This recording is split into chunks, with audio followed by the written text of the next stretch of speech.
Hey guys, so round 18's done and dusted. The regular season's completely finished. That's it. Super Rugby's obviously the regular season for Super Rugby's done. So 18 rounds. I have to just say before I get started that I've really enjoyed this year's Super Rugby. I've had some sad moments in between it, but from a just pure rugby point of view, I think it's been the best season in a long time. It was a lot better than last year's season. Probably the season before that, it was better than that one. I think the top 4 teams have made it through to the knockouts by a long shot. Maybe the order would have been a little bit different if we were playing a full round robin, but 2021 we're back into that system. And but yeah, overall, I do feel the right teams have made it to the knockouts. Maybe 1 or 2 sides I would have changed around, but it would have changed the whole aspect of the game. The first game of the weekend, we had the Highlanders versus the Waratahs. I don't know if I'm happy the Highlanders got through. I just found it just felt like it was a throwaway game for the Waratahs. They didn't send their best team across by a long shot. They left all their stars out, and I can understand it. It was a no win game for them. You know, they weren't going to achieve anything from it. But you know, from a pure fan's point of view, it just seemed to skew everything in the Highlanders' favour. I'm not saying I'm saying the Highlanders played exceptionally well. I'm not going to take that away from them, and they deserved that victory by a long shot. I just would have been nice to have a little bit more entertainment. The Highlanders winning that game 49-12. So then obviously the Highlanders got their bonus point to obviously make them to make it into the knockouts. Next game of the weekend, Rebels versus the Chiefs. I was in my office and 2 Cents Rugby was doing a live thing through the game, but my TV's on the other side of the house, so it's like 30 meters away, and I can't watch. I can't do both at the same time, so it was quite difficult because I'd be sitting there and then they'd say, "Oh, great," and then I'd run through to go see what was going on, and then I'd miss what was going on. So it was quite a pretty difficult game to watch. But if you can next time, try go connect to it. I think there were 49 or 63 people that were chatting on the chat, and it was really good, highly entertaining. And it was just nice to chat to lots of different people around the world, and obviously 2 Cents being like the moderator and answering questions from everyone. Chiefs winning that game 59-8. I don't know what the Rebels do from here. I thought they started the season exceptionally well, but they just seem to have dropped off absolutely drastically. I don't know. I don't know what Quade Cooper. He started the season so great. He's just one of those players. He's either the best or he's the worst. It's so strange the way that he plays. And from that hammering last week from the Crusaders, they come back, and I thought they'd bounce back at least, and they just didn't. Well, I have to say, I actually got a grand slam on my Super Brew. First time of the season, I got a full grand slam. I guessed all 7 games correct. I shot up all my pools. So yeah, I thought that was really good news for the weekend. Next game, I haven't watched this game. I've got the Hawaiians versus the Sunwolves. It just was at midnight, and I just, it was like a foregone conclusion. I think 52-10 is a serious. That's a hiding of note, and I don't know what's going to happen because the Sunwolves are here for another season, and I don't even know if they're going to be able to attract any talent for next year. And I just don't know. I really, really don't know. It's actually it's hard, and I can understand. At least with the Western Force and the Kings and the Cheetahs, they knew they were out at the end of the season. But now the Sunwolves know that they've got to play the whole of next season. And do they have to play? Yeah, should they still go one more year? 2020 is the last year of this current TV deal. Next game, we had the Brumbies versus the Reds. The Hurricanes versus the Blues. The Blues came out absolutely rocking. I thought that first half from the Blues was magnificent, and then the Hurricanes just came back. The Hurricanes show what kind of side they are.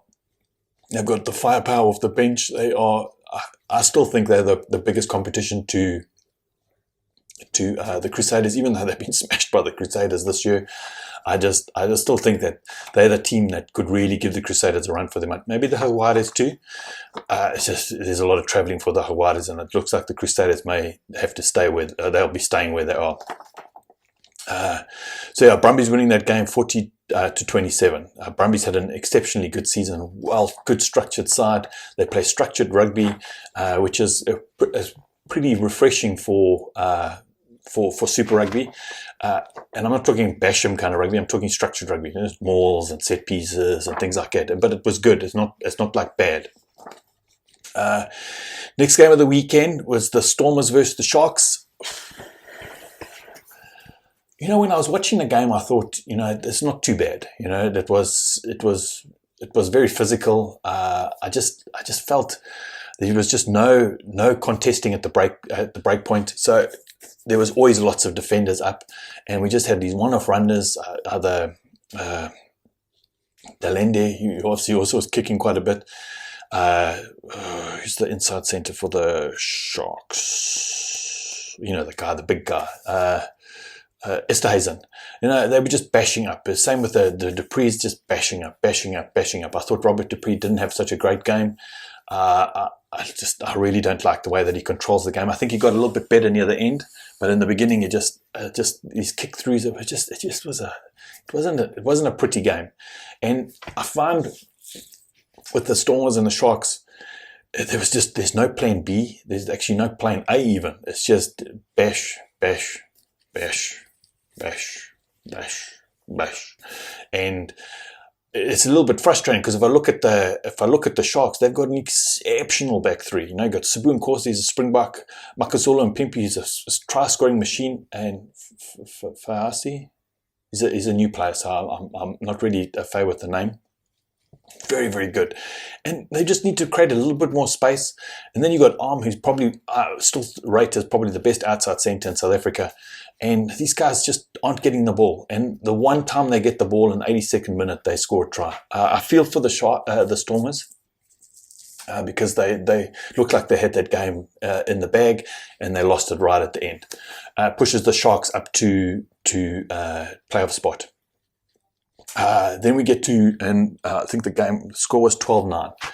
Then we get to my game of the weekend, was the Bulls versus the Lions. Lions only needed a bonus point and they would have made the knockouts.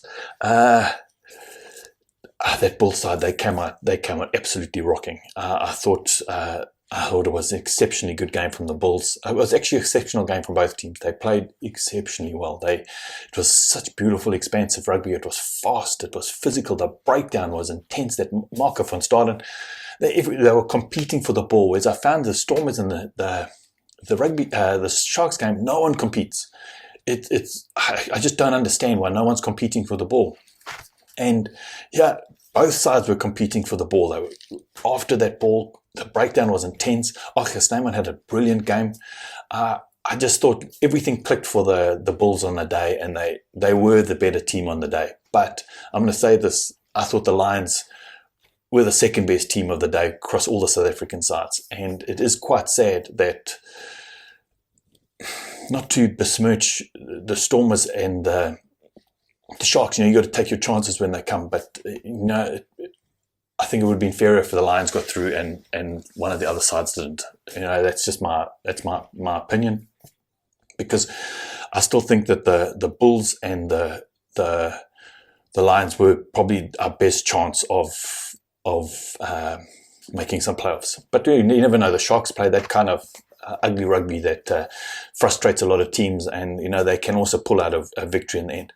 But I was thinking the other day. I wrote a comment on somebody else's blog that who would have thought that we'd watch a game with the South African side that played expansive rugby 3-4 years ago. We would never have thought that. The South African side's just not known to play that kind of expansive game. And we've got two teams now that play expansive rugby. And yes, we don't have it right yet. It's not 100%.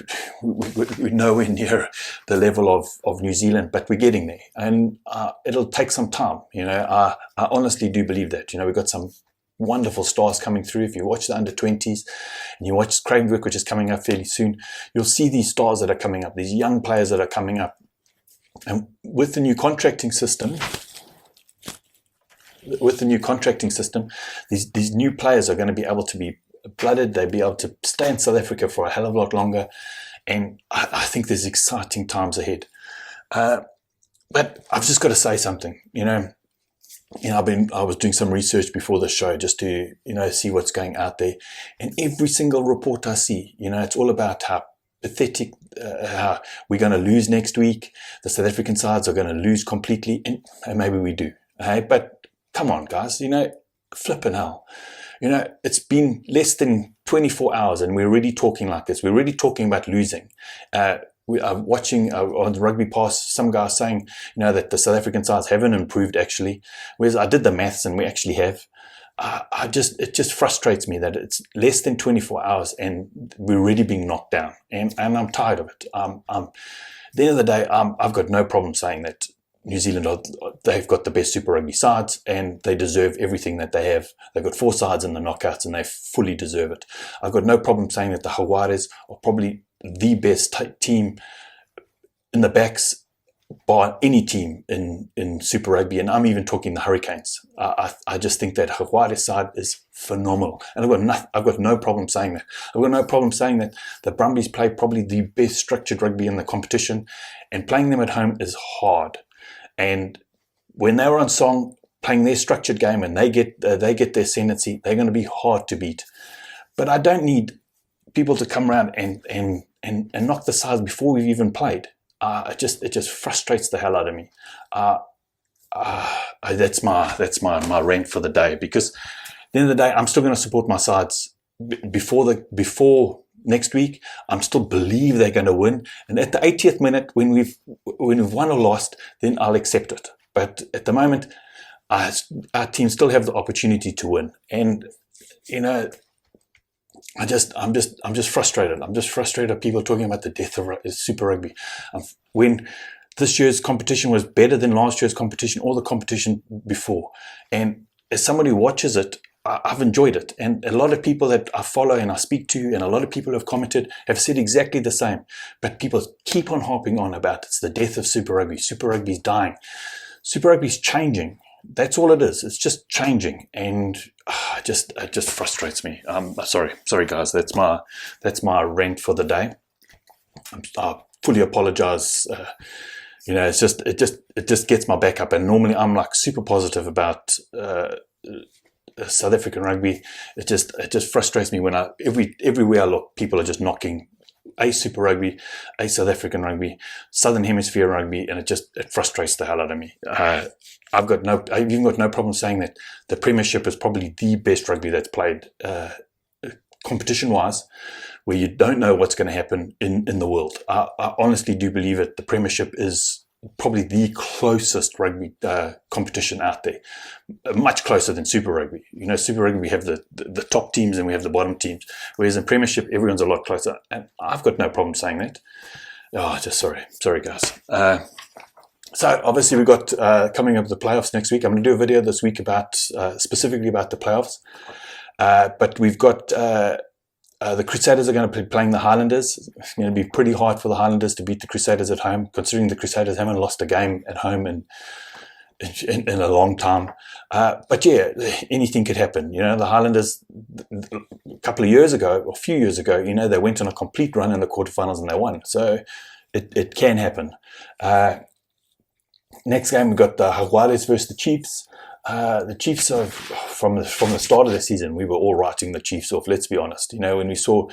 When Brody was gone, D-Mac was gone, we were thinking, bloody hell, this team's not going to go anywhere. And look where they are now. They're in the quarterfinals. Yes, I think it's going to be hard to go play the Jaguares in Buenos Aires. I think it's going to be a tough ask. And my money would be on the Jaguares to win that game. They've rested their players. There's no travel for them. It's going to be a tough one for the Chiefs. But yeah, if any team can do it, the Chiefs can do it. They were one of the few sides that have beaten the Crusaders this year. Next game, we got the Brumbies play the Sharks. This could be interesting. It could be. It is a tough one to predict that one. The Sharks generally play better away from home. Brumbies play structured rugby. Sharks can also play structured rugby. Very physical. Three big ball carriers in the back row. So yeah, I think that's going to be a forward battle, arm wrestle of absolute epic proportions. And then we have the Hurricanes playing the Bulls. Yeah, look, as a Bulls supporter, all I can say is that the Bulls haven't made the knockout since 2013. They haven't made the knockout since 2013, and this time they did. Last year they were bottom of the African Conference. This year they're second.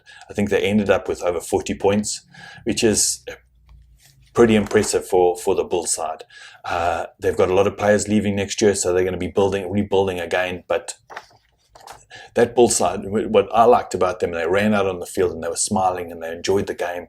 I think it's a big influence that Schalk Brits has brought to that side. It's the pure enjoyment of just playing rugby, and you could see they were all enjoying themselves. Hurricanes are going to be a tough team to beat. I think the Hurricanes have probably, the Hawaii's probably have the best backline in Super Rugby. Dane Coles is exceptional. Adi Severe he's a machine. So yeah, I just think it's going to be tough. But from a Bulls point of view, at least the Bulls competed the breakdown. They got Marco van Staden, they competed the breakdown. They compete against Adi Severe, because if you just let Adi Severe compete at every single breakdown, it's going to be a long day at the office. I think the Bulls have an exceptional pack. So yeah, if the Bulls can, actually it's quite strange. I was just about to say, if the Bulls keep it amongst the forwards, they're going to do well. And I say no rubbish. If the Bulls play the way that they played on the weekend, they have a chance, and that's to play expansive, risk it all rugby. Absolutely risk it all. You've got exceptional. You've got Roscoe Speckman on the one wing. I can never remember his name. Henrik. The other wing who scored an exceptional try. They've got an exceptional backline. And you know what? Play the rugby that you played on Friday or on Saturday, and I guarantee it'll be a more entertaining game. And maybe we lose by a hell of a lot of points, but at least you play the kind of rugby that's actually the kind of rugby that's going to win Super Rugby eventually. Not keeping it amongst the forwards, playing expansive. Hughes Arceus' name was probably one of the best forwards playing. So yeah, I think everyone's money's going to be on the Hurricanes. I'm probably going to put my entry into Super Brew, and I'm going to say the Bulls are going to win. And Super Brew gives you a warning when you go against everyone that you're predicting such a big upset. And I've actually got to confirm to say that that's the score that I want. So yeah, I think that's going to be an epic game, considering the Bulls travelled to Australasia, travelled back. Now they've got to travel back there again. Thinking Andre Pollard travelled there, travelled back, travelled there, travelled back, and travelled there again. I think it's going to be a tough ask. But listen, guys, what were your moments of the weekend? I thought my favourite game of the weekend was the Bulls game. Because I have a vested interest in that team, and just like anybody out there, I'm sure if Two Cents was watching the game and the Blues played an exceptional game and scored 50 points on another side, he'd be saying exactly the same. My favourite game of the weekend was the Bulls versus the Lions. I thought it was exciting rugby to watch, and yeah, he was looking forward to some knockouts. I've got a feeling that these knockouts are going to be a lot closer than we think. I don't think there's going to be any blowouts. I really don't think there's going to be any blowouts. I think the games are going to be won by a converted try or penalty. I really do feel that if I look at those, yeah, it's actually quite difficult. Yeah, look, Money Crusaders would probably beat the Highlanders. I have a feeling the Jaguares could beat the Chiefs, just because of the travel factor. It's a long flight from New Zealand to Buenos Aires, and so yeah, we'll see about that. And the Jaguares have rested a lot of their players. The Brumbies versus the Sharks, I think that's going to be a titanic arm wrestle. I might put my money on the Brumbies, even though I'm going to probably still in Super Rugby play the Sharks. And then the Hurricanes played the Bulls. I think the easy money is on the Hurricanes, and yeah, you can't go much past the Hurricanes for them for the win. But like I said, in the Bulls, in Super Brew, I'm going to say the Bulls. But listen, guys, I hope you had an absolutely wonderful weekend of rugby. Please put your moments down below of what you thought were your favorite games. Also, your feeling on this negativity around Super Rugby. Do you have the same negativity as everybody else? Or do you think maybe Super Rugby is turning a corner? It's not there yet, but in the next 4 or 5 years, Super Rugby will be back up there. Listen, guys, have an absolutely wonderful week. Chat soon. Cheers. Bye.